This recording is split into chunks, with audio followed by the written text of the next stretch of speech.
Setelah ditetapkan tersangka dan berkas perkara lengkap, Satreskrim Polresta Pekanbaru serahkan mantan Ketua dan Bendahara Lembaga Adat Melayu Riau Kota Pekanbaru ke jaksa.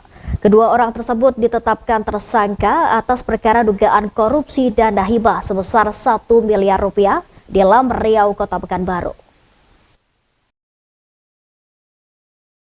Mantan Ketua dan Bendahara Lembaga Adat Melayu Riau Kota Pekanbaru yang ditetapkan penyidik unit tindak pidana korupsi Satreskrim Polresta Pekanbaru adalah inisial YS dan AS.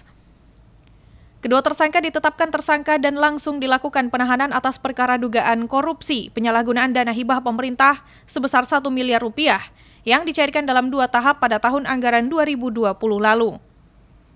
Kedua tersangka diduga kuat menggunakan anggaran tersebut tidak sesuai peruntukannya. Terungkapnya dugaan korupsi yang dilakukan mantan Ketua dan Bendahara Lam Riau Kota Pekanbaru ini setelah polisi melakukan pendalaman penyelidikan dari laporan yang dibuat oleh seseorang bernama Said Khairul Iman. Wakasat Reskrim Polresta Pekanbaru AKP Markus Sinaga mengatakan dana hibah yang dikorupsi kedua tersangka bersumber dari APBD Kota Pekanbaru tahun 2020.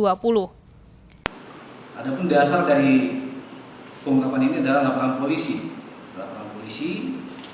Tanggal 19 Januari 2024, pelapor atas nama Said Khairul Iman, SAMH.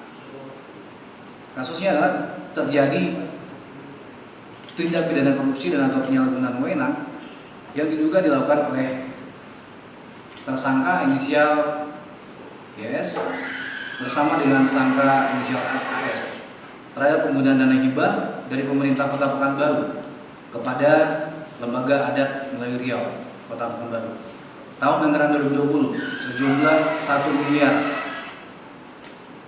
berdasarkan SPPD nomor 05973 garing SPPD garing 7 Romawi garing 2020 tanggal 21 Juli 2020. Pembiayaan belanja hibah kepada LAMR Kota Pekanbaru tahap 1 sebesar 400 juta rupiah dan SPPD nomor 16694 garing SPPD garing 12 Romawi garing 2020 tanggal 28 Desember 2020. Pembayaran belanja hibah kepada LAMR Kota Pekanbaru tahap 2. Jadi ada 2 tahap. Yang tahap pertama 400 juta, sedangkan tahap 2 adalah 600 juta.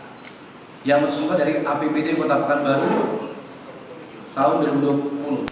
Nah, di mana tersangka YS ini adalah selaku Ketua Lembaga Adat Melayu Riau Kota Pekanbaru bersama dengan AS.